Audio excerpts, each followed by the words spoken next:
अस्सलाम वालेकुम, welcome everyone. आज के पॉडकास्ट में हम अपने साथ लेके आए हैं doctor Mohammad Usman, assistant professor in Tahaffuzi and Samaji Tib from Jamia Hamdard university. And sir का एक छोटा सा तारुफ हम जानते हैं कि सर के थ्रू वो बताएंगे अपना। सर, तो अपना आप एक इंट्रोडक्शन दे दीजिए हमारे व्यूअर्स को। जी, एक्चुअल में let me introduce my self. मैं अपना तारुफ करा दूं तो यूनानी का एक तवील तजर्बा और एक्सपीरियंस हमें है। अल्हम्दुलिल्लाह मैंने अपना BMS कंप्लीट किया अलीगढ़ मुस्लिम यूनिवर्सिटी के अजमल खां तिब्बिया कॉलेज से, और उसके बाद मैंने अपना जो पोस्ट ग्रेजुएशन है वो मैंने बेंगलोर नेशनल इंस्टीट्यूट ऑफ यूनानी मेडिसिन से कंप्लीट किया। तो अगर हम देखेंगे तो अलीगढ़ जो एक माइनस हॉस्पिटल भी है, और माशाल्लाह वहाँ के असातिज़ा और वहाँ का एक माहौल जो तिब के सिलसिले में बहुत बड़ी अहमियत का हामिल है, तो वहाँ से हमने तिब की शुरुआत की। और फिर जो हमारा MD स्पेशलाइजेशन हुआ तहफ़्फ़ुज़ व समाजी तिब में, वो बेंगलोर के अंदर बहुत अच्छा और you can say multi speciality hospital है। उसके अंदर हमने न्यूरो के पेशेंट और इलाज भी तदबीर के बहुत सारे पेशेंट का एक्सपोजर हुआ, और बहुत कुछ सीखने को मिला। बहुत सारे एक्सपर्ट्स वहाँ पे हैं, स्किन के हैं, न्यूरो के हैं, वो हमने देखा, और स्पेशली इनफर्टिलिटी के बहुत सारे केसेस को हमने डील किया। तो इसी के साथ साथ पॉइजनिंग के भी बहुत सारे केसेस पे हमारा एक्सपीरियंस, जो हमारा फील्ड है, जो हम बोलते हैं कि तहफ़्फ़ुज़ व समाजी तिब, इल्म तिब्ब कानूनी व इल्म स्मूम यानी टॉक्सिकोलॉजी, तो यहाँ पे हम खुसूसी तौर पे उसके बारे में बात करेंगे। तो from this I have no appointed in the Jamia Tibbia, you can say Jamia Hamdard. First of all I have starting my experience from the Jamia Tibbia Deoband. Deoband से मेरी शुरुआत हुई एक्सपीरियंस की, और उसके बाद मैं अलीगढ़ मुस्लिम यूनिवर्सिटी में एक बड़ा गहरा एक्सपीरियंस रहा। इलाहाबाद हॉस्पिटल के अंदर मेरा 1.5 साल यानी 1 साल 3 महीने का एक्सपीरियंस रहा। और उसके बाद में अब जामिया हमदर्द के अंदर, यानी जो एक हमारा ब्यूटीफुल कैंपस और ब्यूटीफुल हॉस्पिटल, और माशाल्लाह यहाँ के माहिर मालिजीन के दरमियान में जो मैंने सीखा है, जो एक्सपोजर हुआ है, उसको मैं एक्सप्लेन नहीं कर सकता हूँ। तो जो भी हमारे ये स्टूडेंट्स यू कैन से या कलीग यू कैन से ये ब्रॉडकास्ट कर रहे हैं, चीज़ों को लोगों तक पहुँचाए, अवामुन नास तक एक ऐसी मालूमात और नॉलेज को सेंड किया जाए थ्रू द यूनानी प्लेटफॉर्म, जिससे लोगों को भी फ़ायदा हो और हमारे स्टूडेंट्स को भी फ़ायदा हो और कम्युनिटी को भी फ़ायदा हो। इसका एक डिस्कशन हम आपस में करेंगे, और मुझे उम्मीद है आप सब लोग इससे खूब फ़ायदा भी उठाएंगे और इसको दूसरों तक पहुँचाएंगे।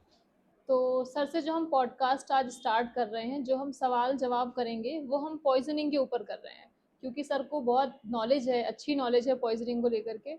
तो सर, आप सबसे पहले हमारे व्यूअर्स को बताइए कि पॉइजनिंग क्या है। हाँ, मतलब एक्चुअल में जो पॉइजनिंग का जो मफहूम होता है, अगर हम हिंदी या उर्दू में समझेंगे तो इसको जहर खुरानी कहते हैं।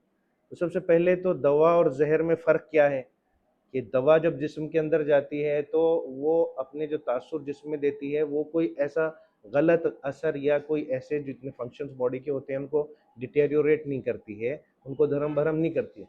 लेकिन जहर जब जिस्म के अंदर जाता है तो वो जिस्म के सारे निज़ामों को धर्म भरम कर देता है। ये जहर की पहचान होती है।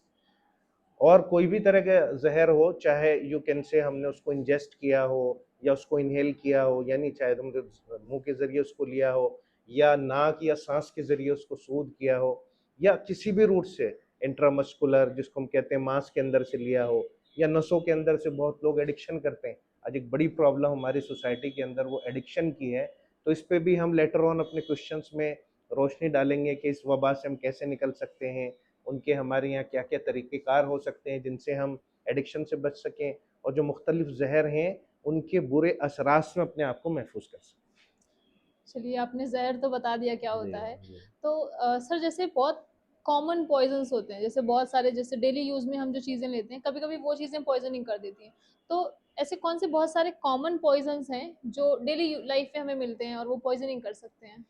एक्चुअल में आजकल जो मेरा एक्सपोज़र हुआ है, वैसे तो पॉइज़निंग बहुत इम्पोर्टेंट टॉपिक इसलिए हो जाता है कि अगर आपने उसको फ़ौरन के फ़ौरन आपने उसको इलाज दे दिया तो वो बिल्कुल करेक्ट हो जाएगा। जैसे आमतौर से बच्चे कोई काँच का टुकड़ा पड़ा हुआ है उसको खा लेते हैं।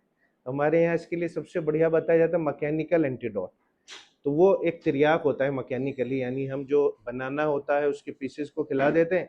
अब जैसे ही वो बच्चा बनाना या केला खाएगा तो वो पीसेस उसके अंदर ट्रैप हो जाते हैं, और वो सारा का सारा ग्लास पाउडर वो जीआईटी के थ्रू पास आउट हो जाता है। इसी तरीके से ऑल आउट, अभी कई मरतबा ये हुआ कि बच्चों ने ऑल आउट पी लिया, उसमें कुछ करना वरना नहीं होता है। First and the most important thing जो होती है, you have to observe the vitals.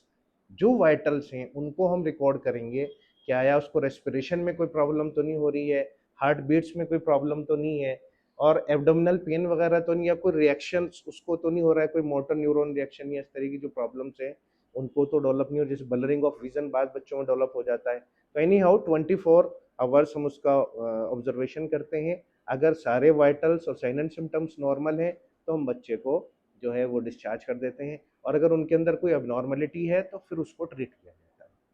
तो ये बहुत, केरोसिन ऑयल है, अब तो केरोसिन भी कम हो गया क्योंकि जब से लाइट और ये सारी चीज़ें आई हैं, लेकिन बहरहाल गांव देहात में होती है इसकी पॉइजनिंग, तो उसमें भी ये ख्याल रखना होता है, और ऑल आउट पॉइजनिंग में ख्याल रखना होता है कि अगर किसी बच्चे ने ऑल आउट लिया है तो हम उसको वॉमिट नहीं कराएंगे, तो अगर वॉमिट करेगा तो वोलेटाइल जो उसके अंदर मादे होते हैं वो फेफड़ों के अंदर जम जाते हैं, उसको हम बोलते हैं जो है वो निमोनिया हो जाता है एक तरीके का, एस्पायरेटरी निमोनिया बोलते हैं। एस्पिरेशन हो जाता है, उससे एस्पायरेटरी निमोनिया डेवलप होता है, जो सबसे खतरनाक होता है। उसका सबसे इंपॉर्टेंट चीज़ ये होती है कि हम एक्सरे कराएं, फ़ौरन देखें कि लंग्स के अंदर किसी फ्लूइड का एस्पिरेशन तो नहीं हुआ है, whether it is you can say ये केरोसिन ऑयल हो या ऑल आउट हो या कोई ऐसा एस्पिरेटरी फ्लूइड हो, इसको देखना बहुत ज़रूरी होता है। वहाँ हम उल्टी नहीं कराएंगे, बल्कि हम ऐसी दवाएं देंगे जो उसको पैखाने के रास्ते से निकाल दें, या ऑटोमेटिकली भी बॉडी उसको एक्सपेल आउट कर देती है। There is no need of vomiting. हाँ, बहुत सारे ऐसे जहर हैं, जैसे कोई उसने वेजिटेबल पॉइजन ले लिया, तो वहाँ हम ऐसी दवाएं देंगे जो मुखी होती हैं, कह लाने वाली, जैसे एपिकैक एक सिरप आता है, उसको पिलवा दीजिए तो उल्टी लग जाती हैं। उल्टियाँ लगती हैं तो पूरा का पूरा जहर जिस्म के अंदर से बाहर निकल जाता है, उसको आप स्टोर कर लिए FSL लैब में, उसको इन्वेस्टिगेट करा दीजिए। एनी हाउ, इस तरह की जो कॉमन मेजर्स होते हैं उससे हम अपने घर वालों को इन सब इलाज के ज़रिए से बचा सकते हैं। चलिए, आपने तो एक बहुत ही नॉलेजफुल इंफॉर्मेशन दी है। तो सर, ऐसे कुछ होते होंगे कि डूज होते होंगे, मतलब अगर पॉइजनिंग हो जाती है तो हम ये स्टेप्स प्रोसीजर्स के थ्रू एक कर सकते हैं, या हम्म। कुछ चीज़ें होती हैं कि हम वो अगर पॉइजनिंग के केस है तो हम वो नहीं करते हैं। तो सर, आप ऐसे कुछ स्टेप्स बताइए व्यूअर्स को, ताकि उन्हें हेल्प हो सके कि अगर उनके सामने कभी कोई पॉइजनिंग का केस आता है तो वो उस चीज़ को कर सकें कि हम ये डूज हैं ये हम कर सकते हैं और ये हम नहीं कर सकते हैं, तो उससे फर्दर इंजरीज नहीं हो या हम्म। क्योर हो जाए प्रिवेंशन के लिए। हाँ, एक्चुअल में बहुत सारी चीज़ें होती हैं, जैसे एसिड का है कि जिसको हम विट्रियोलेज बोलते हैं, विट्रियोलेज, यानी उसने इंटेंशनली बदला लेने की नीयत से या कुछ ऐसा, उसको अपना अंदर उसकी भावनाएं थी वो सब निकालने के लिए उसने स्प्रिंकल कर दिया एसिड को, उसमें H2SO4 को स्प्रिंकल करते हैं, ऑयल ऑफ विट्रियोल H2SO4 को कहा जाता है, उसी को बोलते हैं विट्रियोलेज। तो ऐसे में कॉमन केसेस हैं इंडिया के अंदर, बल्कि बहुत ज़्यादा जो है इंटेंशनली लोग करते हैं बदला लेने की भावना से, तो उसका इलाज और प्रॉम्प्ट होता है। यानी अगर आपके पास फ्रेश वाटर है तो आप उसके चेहरे को फ्रेश वाटर से धुल दीजिए। जी हाँ, ये सबसे बढ़िया इलाज होता है। कोई भी एसिड होगा तो अगर वो बॉडी के ऊपर कांटेक्ट में आ रहा है तो हम उसके कांटेक्ट को मिनिमम करते हैं, जितनी जल्दी आप उसको रिमूव कर देंगे, वॉश कर देंगे, even plain water, antiseptic wash और वो तो सब यही है, बाद में आदमी करता है, डिटॉल वॉश करता है, लेकिन आप प्रेशर से प्लेन वाटर से वॉश कर दीजिए। तो अभी मेरा एक हमने केस देखा, अलीगढ़ मुस्लिम यूनिवर्सिटी की जो लैब है उसके अंदर अमोनिया फ्यूम्स, जो वहाँ पे पर्सनस थे वर्किंग थे, उनके चेहरे पे पूरा अमोनिया फ्यूम्स आ गया, और वो बर्निंग फ्यूम्स होता है, and they are moving here and there, वो यहाँ वहाँ दौड़ रहे हैं। तो वो मेरे हाथ में एक बोतल थी पानी की, तो मैंने उसके चेहरे पे मारा पानी निकाल के, प्रेशर से उसका पूरा चेहरा वॉश हो गया, पूरा एसिड वॉश हो गया। जी हाँ, तो ये प्रॉम्प्ट होते हैं, अगर हाथ पे, चेहरे पे, कहीं भी बॉडी के पार्ट पे कोई भी एसिड गिरता है, इंजेस्ट कर लिया है तो उसको डाइल्यूट करने की, या यू कैन से अगर वो एसिड है तो एल्कली देंगे, उसका एंटीडोट देंगे, ये इंपॉर्टेंट चीज़ हो जाती है। या अगर उसको किसी भी तरीके से हम आउट एक्सपेल आउट करा सकते हैं तो वो भी प्रोसीजर होता है। लेकिन अगर कॉन्टैक्ट कर रहा है स्किन के ऊपर तो आप प्लेन वॉश कर दीजिए, ये सबसे बेहतरीन उसका ट्रीटमेंट होता है। बच्चों के हाथ में है, उसको हाथ में मत लेने दीजिए। और ये भी कहा जाता है कि जो भी हमारे पॉइजन्स होते हैं उनको कीप ऑफ द चिल्ड्रन से अबव रखना है, यानी ऊपर रखना है जहाँ तक उनकी पहुँच ना हो, क्योंकि बच्चा कहाँ तक जाएगा, कितने ऊपर तक जाएगा। हम काफ़ी ऊपर उसको स्टोर करके रखें, लॉक करके रखें, अगर हो सके तो लॉक करें, वरना out of the reach of the children उसको रखिए आप। और खुदा ना खास्ता अगर ऐसी कोई पॉइजनिंग हो जाती है तो घर के अंदर आप जो प्राइमरी ये सब करा के उसको प्राइमरी ट्रीटमेंट होता है, और फ़ौरन आप हायर सेंटर्स में जो कॉल ऑफ द पॉइजन्स होती हैं उसको रिफ़र करा दीजिए, तो कोई ऐसी ख़ास नुकसान नहीं होता है। जी। ठीक है सर, ये भी बहुत एक अच्छा आपने इन्फॉर्मेशन दी, बहुत अच्छी इन्फॉर्मेशन है। और आपने अपना जो एक्सपीरियंस बताया कि एक पेशेंट आया और आपने पानी डाल दिया, वो काफ़ी अच्छा था कि आपने किसी की इतनी ज़्यादा हेल्प करी। तो इन केस अगर पॉइजनिंग हो गई हो, तो हमें फर्स्ट एड स्टेप क्या लेने चाहिए? जैसे हम उसको फर्स्ट एड कर दें कि अगर मेडिकल हेल्प आने में लेट हो रहा है, मेडिकल हेल्प नहीं आई हुई है, तो हम उसको वो प्रोसेस कर दें तो उसका पॉइजनिंग डिले हो जाएगा, हुँ। या थोड़ा एक्चुअल में हेल्प हो सकता है? जो उसूल इलाज होता है हमारे यहाँ, कोई भी पॉइज़न हो तो यूनानी में बोलते हैं कि उसके लिए हम एंटीडोट देते हैं। यानी एंटीडोट को हम यूनानी के अंदर बोलते हैं कि हम ऐसी दवाएँ जो ज़हर के असरात को कम कर देती हैं। जी हाँ, तो एक बात तो ये होती है। दूसरा हम ये है कि कोई पॉइज़न बॉडी के अंदर जाए तो हमारा सबसे इम्पोर्टेंट चीज़ ये होती है मरहला, कि हम उसके एब्ज़ॉर्प्शन को डिले कर दें। जी हाँ, तो बहुत सारी हमारी ऐसे एजेंट्स होते हैं जो कोटिंग बना लेते हैं स्टमक की इनर लेयर्स के ऊपर, जिससे क्या होता है कि पॉइजन का एब्जॉर्प्शन डिले हो जाता है। जैसे आमतौर से लोग देहात में कहते हैं कि भाई इसने कोई जहर खा लिया तो उसको घी पिला दो, तो वो ये घी क्या करता है, तो घी अंदर जो स्टमक की जो लेयर्स होती हैं उस पर कोटिंग कर लेता है। या एग वाइट पिला देते हैं, ये भी कोटिंग करता है। इसी तरीके से चारकोल पिला देते हैं या बर्न टोस्ट होता है वो पिला देते हैं। ये सब क्या करते हैं, उसके एब्जॉर्प्शन को डिले करते हैं। जितना हम एब्जॉर्प्शन को डिले करेंगे उतना ही वो सिस्टेमिक सिस्टम में डिले होगा, उसके असरात जिस्म के ऊपर कम रोनुमा होंगे। तो पहला स्टेप तो यही होता है कि we have to delay the absorption of the poison. जितना वो एब्जॉर्प्शन डिले होगा उतने ही सिस्टेमिक इफेक्ट्स उसके कम आएंगे। उसके अलावा सिम्टोमेटिक ट्रीटमेंट होता है। जी हाँ, अब किसी ने जहर, तो अलग अलग तरह के होते हैं कि उसके खाने में जहर मिला हुआ था, या वो फूड पॉइजनिंग का केस हो गया, अब उसको एब्डोमिनल पेन हो रहा है, वोमिटिंग हो रही है, तड़प रहा है, तो जाहिर सी बात है हम उसको वोमिटिंग बंद कराएंगे, उसको फ्लूइड्स देंगे। कुछ नहीं, जो घरों में मौजूद होता है कि चीनी और नमक का घोल, बिल्कुल आसान सा होता है, बहुत आसान तरीका होता है। एक चम्मच आप चीनी लीजिए, एक चुटकी नमक का लीजिए और अच्छा साफ सुथरा पानी में उसको पिला दीजिए, तो ये भी एक सोल्यूशन होता है। ओआरएस की जगह चीनी नमक का घोल काम कर जाता है। इसके अलावा बहुत ज़्यादा डिहाइड्रेशन का साइन है, फिर हायर सेंटर में जाके आप जो इंट्रावेनस फ्लूइड्स होते हैं वो दे सकते हैं। तो आमतौर से जो सिम्टोमेटिक ट्रीटमेंट होते हैं किसी भी पॉइजनिंग के, उस सिम्टोमेटिक ट्रीटमेंट को हमें दूर करना होता है। पेन इन द एब्डोमेन है तो उसको ठीक करेंगे, डिहाइड्रेशन है उसको ठीक करेंगे, बहुत ज़्यादा वोमिटिंग या बहुत ज़्यादा लूज मोशन हो रहा है उसको ठीक करेंगे। इस तरीके से हम अपने पेशेंट की जान बचाते हैं। और अगर ये हमने फर्स्ट स्टेप्स भी ले लिए तो आप यकीन जानिए काफ़ी लोगों की जानें बच जाती हैं। जब बहुत ज़्यादा, जैसे एक हमारे यहाँ पॉइजन आता है कि वो अगर किसी को खिला दिया तो उसको बहुत ज़्यादा लूज मोशन हो जाते हैं, वो अनकंट्रोल्ड लूज मोशन होते हैं। जी हाँ, तो उनके लिए हमको क्या है कि उसको रिहाइड्रेट करना होगा बॉडी को। तो ये जो उसूल इलाज हैं इनको हमें मद्देनज़र रखते हुए हम इलाज करेंगे तो उससे काफ़ी फ़ायदे होते हैं। सर, अगला सवाल हमारा ये है कि जो हाउस होल्ड की चीज़ें होती हैं, कुछ हाउस होल्ड की चीज़ें हम डेली यूज़ के लिए लेते हैं, हमारे घरों में रखी हुई हैं, किचन्स में रखा हुआ है, तो ऐसे आप कुछ आइटम्स बता दीजिए कि हुँ, हुँ। जो पॉइजनिंग, सीवियर पॉइजनिंग या मॉडरेट लेवल की पॉइजनिंग कॉज करते हैं, तो उनको अवॉइड करा जा सके या उनको सेफली रखा जा सके। एग्जैक्टली जो जैसे हम कहते हैं कि टॉयलेट को साफ करने के लिए जो प्रोडक्ट्स होते हैं उसको बच्चे आमतौर से उनकी रीच में होते हैं तो उसको पी भी लेते हैं। बहुत सारे केसेस आए हैं कि बच्चे ने एसिड पी लिया। जी हाँ, लेकिन अल्हम्दुलिल्लाह अगर सही से ट्रीट किया जाए तो उसको घर पे तो ट्रीट करना मुश्किल होता है। हाँ, अगर वो वोमिट कर देता है तो अच्छा है, वोमिट करा सकते हैं, तो हॉस्पिटल में एडमिट करके भी उसको ट्रीट कर सकते हैं। ऐसे नेल पॉलिश होती है, नेल पॉलिश को भी लेडीज़ अक्सर छोड़ देती हैं, बच्चे खूब उसको टेस्ट भी करते हैं। अच्छा, बच्चों की जो फ्रीक्वेंसी होती है और एक बच्चों के अंदर जो यू कैन से ईगरनेस होती है कि हर चीज़ को मुँह में ले जाते हैं। मैंने बाद बच्चों को देखा ऑल आउट फ्लूइड लगा हुआ है, जो फ्लूइड है वो पॉइज़न है, उस पे साफ ले, बच्चों को तो नहीं पता पॉइज़न है। तो वो ईगरनेस में उसके ऊपर का जो वो होता है उसको चोक आउट करते हैं, फिर पूरा उसको चेक करते हैं, पी के देखते हैं कि इसका टेस्ट कैसा है। तो यहाँ हम कह सकते हैं कि ज़रा सा रीच ऑफ द चिल्ड्रन से ऐसे फ्रूट्स को दूर रखा जाए।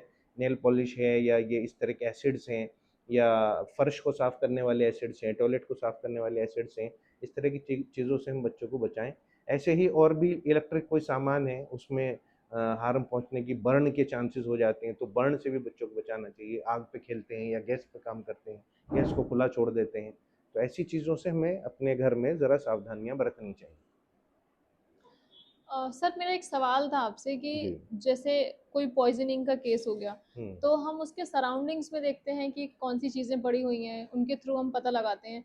तो उसकी कितनी इम्पोर्टेंस है कि हम कोई बॉटल है तो हम्म। हम वो बॉटल सेव कर लेते हैं, कोई टैबलेट गिरी हुई है हम वो सेव कर लेते हैं। हाँ। तो उसकी क्या इम्पोर्टेंस है और वो कितनी हेल्पफुल होती है हमें ये डायग्नोज करने में कि कौन सी पॉइजनिंग हुई है? Exactly exactly। ये बहुत अच्छा सवाल है। सवाल इसलिए अच्छा है कि अगर पेशेंट की खुदा ना खास्ता डेथ होती है, या पेशेंट की सीरियस कंडीशन होती है, या पेशेंट्स को हम सही से ट्रीट करना चाह रहे हैं, तो सबसे पहले हमको ये देखना होगा कि what is the cause of that particular poisoning. वो जो जहर जिसमें गया है वो कौन सा था, उसको हमें पहचानना होता है। तो जो सराउंडिंग्स होती हैं, जो भी हमारे यू कैन से क्लॉथ्स हैं, क्लॉथ्स के ऊपर उसके जो पॉइजन होगा उसके स्टेन्स होते हैं, ऐसी कोई ना कोई शीशी वहाँ पे मौजूद होगी जिससे उसने उसको पिया है। बाज़ लोग सुसाइड करते हैं, बहुत सारे ऐसे चीज़ें होती हैं जिनको सुसाइड करने के लिए लेते हैं, तो वो भी आसपास कहीं ना कहीं गिरी होगी कपड़ों पे या पड़ी होगी, उसको भी उठा के हमको प्रिजर्व करना होता है। उसको सैंपल एक छोटा सा लेके और उसको सील पैक करके फिर हम फोरेंसिक साइंसिक लेबोरेटरी में भेजते हैं। इसके अलावा ये भी होता है कि जो वोमिटस है, जो उसने वोमिट किया है, उसका भी स्पेसिमेन, और जो उसका ब्लड होता है, यूरिन होता है, जितनी सारी चीज़ें हैं, उन सबको हमें क्या करना होता है कि इनको एक हमको बना के सैंपल्स में और फिर फोरेंसिक साइंस लेबोरेटरी में भेज के हम उसको टेस्ट कराते हैं कि आया पॉइजनिंग कौन सी थी। अच्छा, पॉइजनिंग बहुत तरह की होती है। जैसे हम कहेंगे कि पब्लिक पॉइजनिंग है, कि लोग गए और उन्होंने कॉन्टेमिनेटेड वाटर पिया, तो सबके सबको क्या हो गया, लूज मोशन वोमिटिंग स्टार्ट हो गया। ऐसी फूड पॉइजनिंग होती है। हाउस होल्ड पॉइजन होते हैं, जैसे अभी डॉक्टर समरीन ने बात की कि बहुत सारे घरों के अंदर ऐसे जहर होते हैं जिनको बच्चे इस्तेमाल करके बीमार हो जाते हैं और काफ़ी हद तक वो उनको डिटेरियोरेट कर देते हैं। तो ऐसे पॉइजन्स को हम आइडेंटिफाई करके रीच ऑफ द चिल्ड्रन से दूर रखेंगे, और पूरी कोशिश करेंगे कि हमारे घर के अंदर ऐसा कोई माहौल ना बने जिसकी वजह से बच्चों की जान पे कोई बात आ जाए। जी। सर अभी आपने बताया कि कभी-कभी एक्सीडेंटल बर्न हो जाता है। हम्म। तो सर बर्न अगर मान लीजिए कभी एक्सीडेंटल हो गया, किसी बच्चे को जल गया है स्किन कहीं हम्म। पे, या कभी-कभी खाना बनाते हुए फीमेल्स का हाथ वो स्टीम से बर्न हो जाता है। तो ऐसे केसेस में हमें क्या करना चाहिए? हाँ, देखिए, ऐसे में सबसे सिंपल चीज़ तो बर्न के केस में होता है, कहीं का भी बर्न हो। आमतौर से हाथों का ही बर्न होता है, खाना बनाते हुए वो कुकर पकड़ रही हैं, हाथ जल गया, तो बाज़ औरतें उसको पेस्ट उसके ऊपर लगा लेती हैं, तो उससे भी फ़ायदा होता है। बाज़ जो है अंडे की एक पूरा जो फ्लूइड होता है उसमें हाथ डिप कर लेते हैं, उससे फ़ायदा होता है। और सबसे सिंपल और इसके अच्छी चीज़ है कि बर्फ़ के पानी में आप हाथ डलवा दीजिए, क्योंकि जो भी आग है, जो भी अंदर हीट है, वो बाहर की तरफ निकलेगी। और अगर 5-7 मिनट भी आपने वो डिप रखा है, तो ये प्राइमरी ट्रीटमेंट ने आपने उसको दे दिया। एसओएस क्रीम भी आती है मार्केट में, लेकिन अब क्रीम लेने जाएँगे तो और ज़्यादा बर्न हो जाएगा। तो हमें सबसे प्रॉम्प्ट ट्रीटमेंट उसका यही होता है कि वाटर अवेलेबल है, आप उसमें हाथ डिप करा दीजिए। जी हाँ। इसके अलावा बहुत सारे और भी लोग बताते हैं, जैसे नारियल का तेल होता है, वो लगाने से भी आराम मिलता है। तो एनी हाउ, ये जनरल चीज़ें हैं, जनरल थिंग्स हैं जो हमारे नियर बाई में अवेलेबल हैं। जी हाँ, इनको यूज़ करके बहुत सारे इस तरह की जो पॉइज़निंग होती हैं, अपने को भी फ़ायदा पहुँचा सकते हैं, अपने घर वालों को भी फ़ायदा पहुँचा सकते हैं। Thank you so much sir. आपने अभी जो भी बताया उससे बहुत हेल्प होगी व्यूअर्स को, और जो बहुत सारे लोग जिन्हें जनरल चीज़ें नहीं पता होती हैं उनको भी बहुत ज़्यादा हेल्प होगा। एक बहुत ही इंफॉर्मेटिव सा ये एक पॉडकास्ट हुआ, एंड आई एम श्योर लोगों को जब पता चलेगा तो वो अपनी डेली लाइफ में इसको इम्प्लीमेंट भी करेंगे। और बस यही हमारा मकसद है कि आप सेफ रहें और चीज़ों का ध्यान रखें। Thank you so much.